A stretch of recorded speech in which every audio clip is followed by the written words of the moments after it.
आज हम लोग कक्षा 10 के कुछ कॉन्सेप्ट को सीखेंगे। जो प्रश्नावली कक्षा 10 के प्रश्नावली 1 को पढ़ने से पहले इन सूत्रों की आवश्यकता होगी।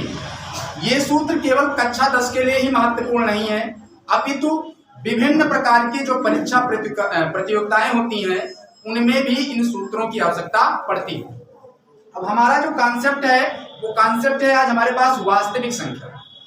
वास्तविक संख्या क्या है, इन चीज के बारे में समझेंगे। तो मैं आपको बता दूं, वास्तविक संख्या परमेय संख्याएं तथा अपरमेय संख्याएं जो दोनों होती हैं, तो दोनों संख्याएं क्या कहलाती हैं? आपकी वास्तविक संख्याएं। कहने का अर्थ ये हुआ कि जो आपकी परमेय संख्या है और जो आपकी अपरमेय संख्या है, ये दोनों ही संख्याएं क्या कहलाती हैं? आपकी वास्तविक संख्या।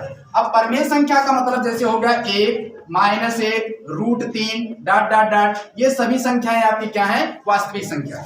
वास्तविक संख्या में परमेय संख्याएं और अपरमेय संख्याएं दोनों आती हैं।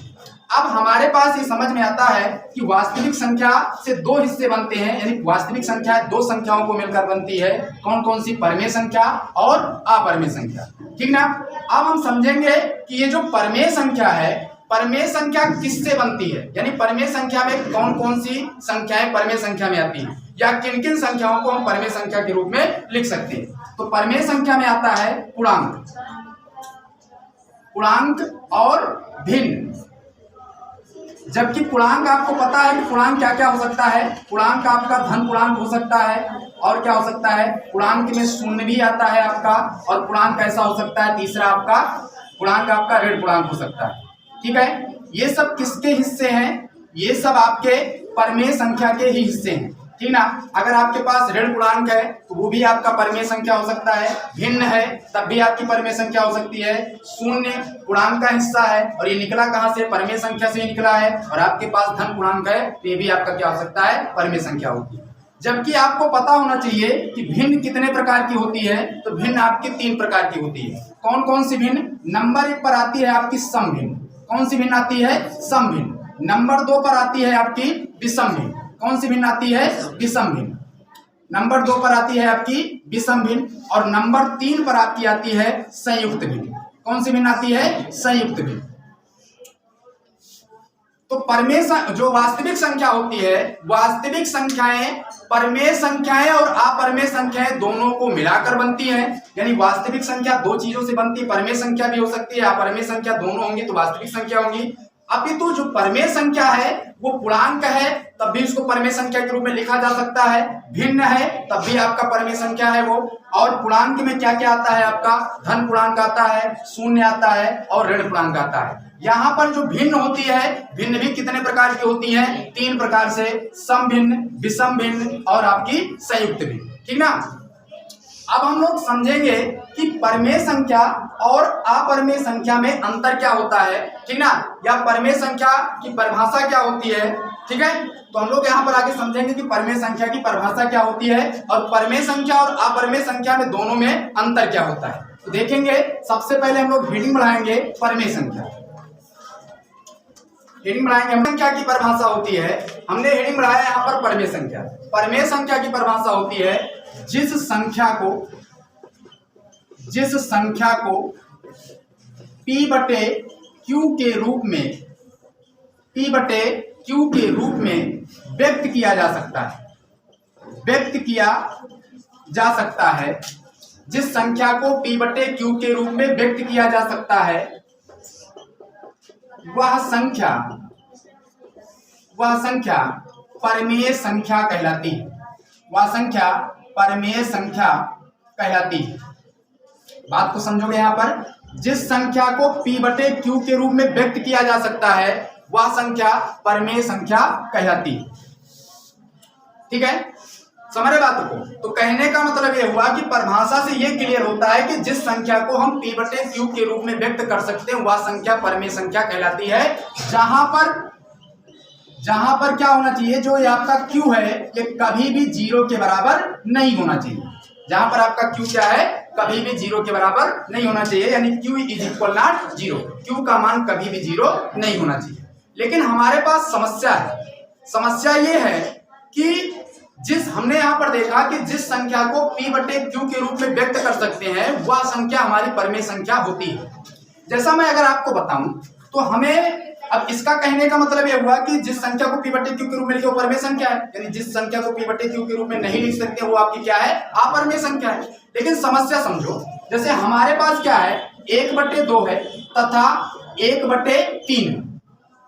देखो ये भी क्या है 1/2 के रूप में लिखा गया है और ये किसके रूप में लिखा गया है 1/3 के रूप में। ये भी क्या है आपका भिन्न है और ये क्या है आपका, ये भी आपका भिन्न है, ठीक ना। अगर हम आपसे पूछे ये कौन सी भिन्न है, तो अभी मैंने आपको बताया कि जो भिन्न का प्रकार होता है, भिन्न कितने प्रकार से होती है, भिन्न आपकी 3 प्रकार से होती है। भिन्न कितने प्रकार से होती है, भिन्न का प्रकार में आपको मैंने बताया कि भिन्न कितने प्रकार की होती है, तो भिन्न आपकी 3 प्रकार की होती है। नंबर 1 समभिन्न, नंबर 2 विषम भिन्न, नंबर 2 विषम भिन्न, नंबर 3 आपकी क्या होती है, संयुक्त भिन्न। क्या होती है, संयुक्त भिन्न। अगर हम आपसे बताएं कि समभिन्न क्या होती है, तो समभिन्न क्या होती है, जिस भिन्न के अंश का मान हर के मान से बड़ा होता है वह भिन्न क्या कहलाती है, आपकी समभिन्न। क्या लिखेंगे, जिस भिन्न के अंश का मान क्या होता है, जिस भिन्न के अंश का मान हर के मान से, जिस भिन्न के अंश का मान हर के मान से बड़ा होता है वह भिन्न समभिन्न कहलाती है, समभिन्न कहलाती है। जैसे कहने का मतलब है, जैसे आपके पास दिया गया हो 1/2, 1/3, 1/5, यहाँ पर आप देख रहे हैं कि हर आपका बड़ा है और अपितु क्या है, अंश आपका छोटा है। ऐसी भिन्न आपकी कौन सी भिन्न कहलाती है, समभिन्न कहलाती है। और विषम भिन्न क्या है, तो विषम भिन्न में देखेंगे हम लोग, विषम भिन्न क्या होती है, जिस भिन्न के अंश का मान हर के मान से बड़ा होता है वह भिन्न क्या कहलाती है, आपकी विषम भिन्न कहलाती है। तो लिखेंगे, जिस भिन्न के अंश का मान हर के मान से बड़ा होता है वह भिन्न विषम भिन्न कहलाती है। वह भिन्न विषम भिन्न कहलाती है। वह भिन्न क्या कहलाती है भैया, विषम भिन्न कहलाती है, ठीक ना। जैसे आपके पास क्या हो 5/3, 5/3, ठीक ना। आप यहाँ देख रहे हैं 5/3 में क्या है, अंश हर से बड़ा है, ये 5 है, ये 3 है, तो इस भिन्न को कौन सी भिन्न कहते हैं भैया, विषम भिन्न कहते हैं। आपके पास लिखा हो 7/2, तो 7/2 में 7 क्या है, बड़ा है और हर क्या है आपका, छोटा है, तो ये भिन्न आपकी क्या होती है, विषम भिन्न कहलाती है।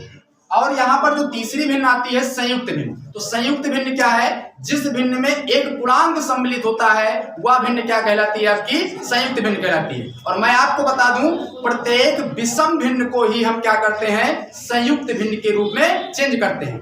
प्रत्येक विषम भिन्न को ही क्या करते हैं, संयुक्त भिन्न के रूप में चेंज करते हैं। जैसे हमारे पास ये विषम भिन्न क्या है, 7/2 है, और हमसे कहा जाए कि इसको आप संयुक्त के रूप में बदल लीजिए, तो संयुक्त रूप में बदलने के लिए क्या करेंगे, 2 से हम 7 को भाग दे देंगे। 2 से क्या करेंगे, 7 को भाग देंगे, कितनी बार जाएंगे, 2 3 6, 1 आया। अब क्या होगा, ये जो आया भागफल यही आपका क्या है, पूर्णांक है। मैंने आपको बताया जिस भिन्न में क्या होता है, एक हिस्सा उसका पूर्णांक हो और दूसरा हिस्सा क्या हो, सम भिन्न के रूप में, वह भिन्न आपकी क्या कहलाती है, संयुक्त भिन्न कहलाती है।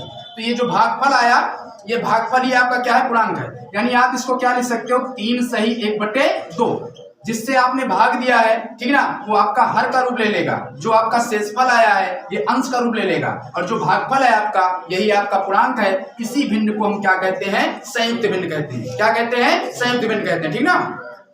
संयुक्त भिन्न को विषम भिन्न में चेंज करने के लिए क्या करते हैं, हर से पूर्णांक में गुणा करके अंश को जोड़ देते हैं, पूरे के बटे में इसी हर को लिख देते हैं।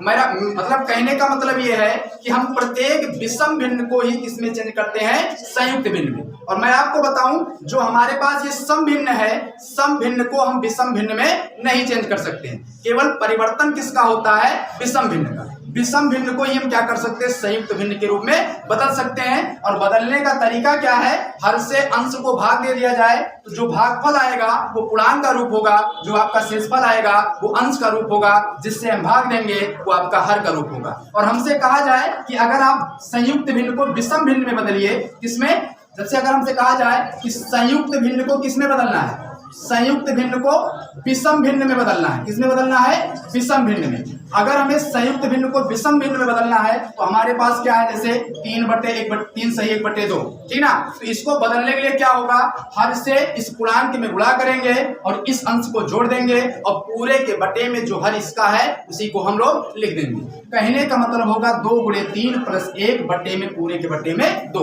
यानी ये क्या बन जाएगा, 3 2 6 6 1 7, यानी क्या बनेगा भैया 7/2। तो ये क्या बन गया, फिर से विषम भिन्न बन गया, ठीक ना। विषम को संयुक्त में बदल सकते हैं और संयुक्त को विषम में बदल सकते हैं, और बदलने का यही आपका तरीका होता है, ठीक ना। अब हम लोग देखेंगे, जैसा कि आपको मैंने बताया कि 1/2 और 1/3 मैंने दो संख्याओं को लिया था। आपको पता चल गया कि 1/2 और 1/3 भिन्न है, और मेरी परिभाषा क्या है कि जिस संख्या को हम P/Q के रूप में लिखें वही क्या होती है, परिमेय संख्या होती है, ठीक ना। तो ये भी अंश बटे हर के रूप में लिखा गया है, ये भी अंश बटे हर के रूप में लिखा गया है। तो यहाँ परिभाषा के अनुसार से क्या है, ना तो यहाँ पर Q का मान 0 है और ना ही यहाँ पर भी Q का मान 0 है, ठीक ना।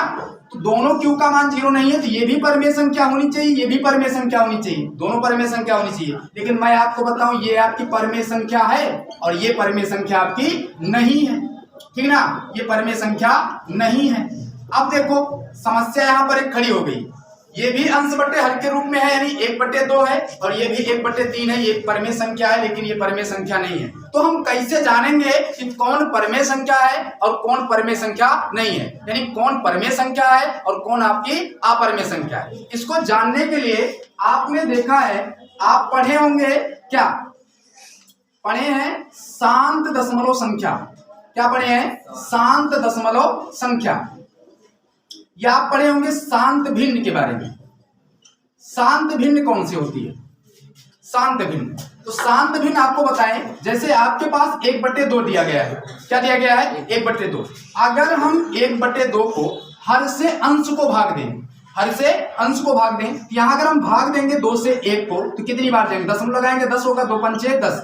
यहाँ आप देख रहे हैं पूर्ण रूप से ये क्या हो जा रहा है, कट जा रहा है, यानी क्या मिला आपको 0.5, ठीक ना।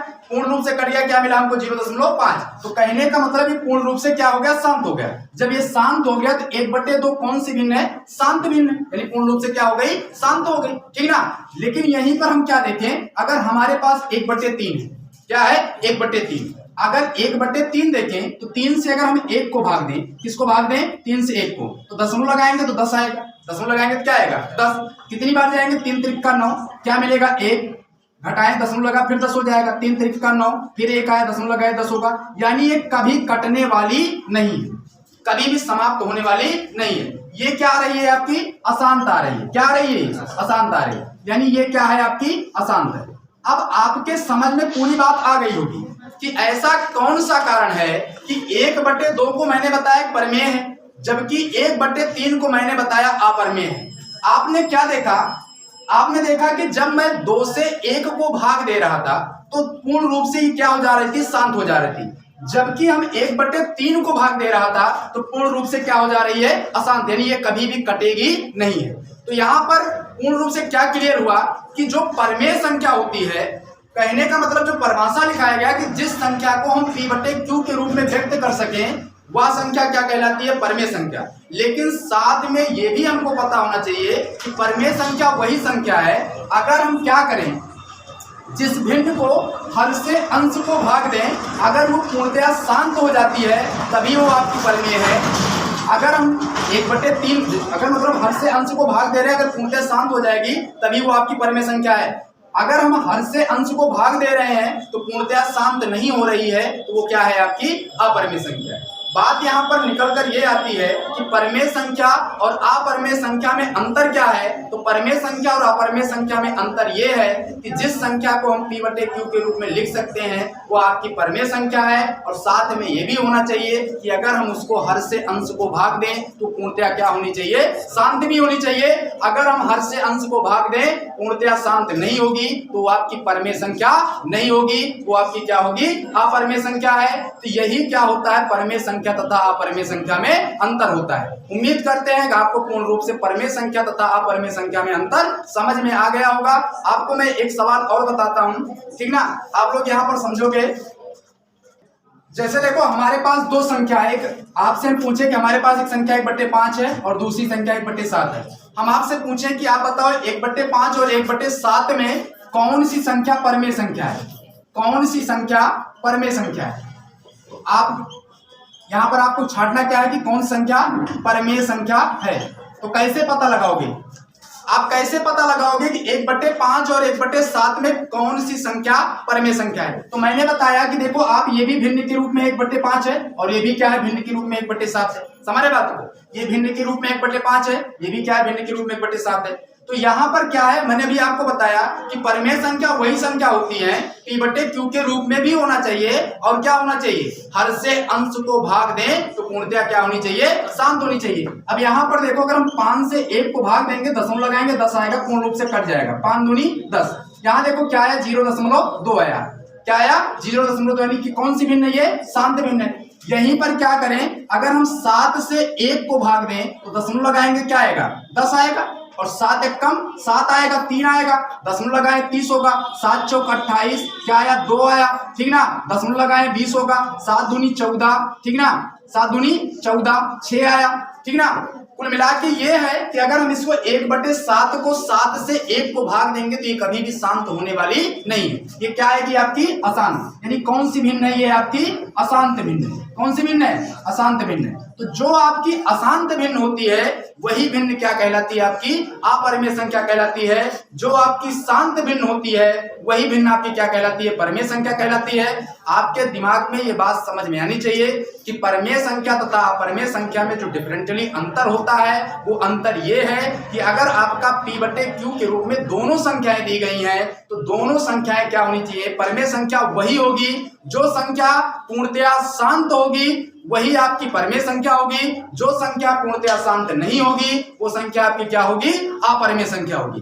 अब हम आगे आपको बताएंगे कि जैसे हम यहाँ पर आपको क्या बता रहे हैं, आपको हम बता रहे हैं कि अगर इसको हर से अंश को भाग दो तो पूर्णतया कट जाती है, यहाँ पर शांत आ जा रहा है। आगे हम आपको बताएंगे कि बिना भाग दिए परमेय संख्याओं को दशमलव में किस प्रकार से व्यक्त करते हैं। हम यहाँ पर भाग नहीं देंगे, ठीक ना, हम किस प्रकार से हल करें कि बिना भाग दिए परमेय संख्याओं को दशमलव में निरूपित कर सके, ठीक है।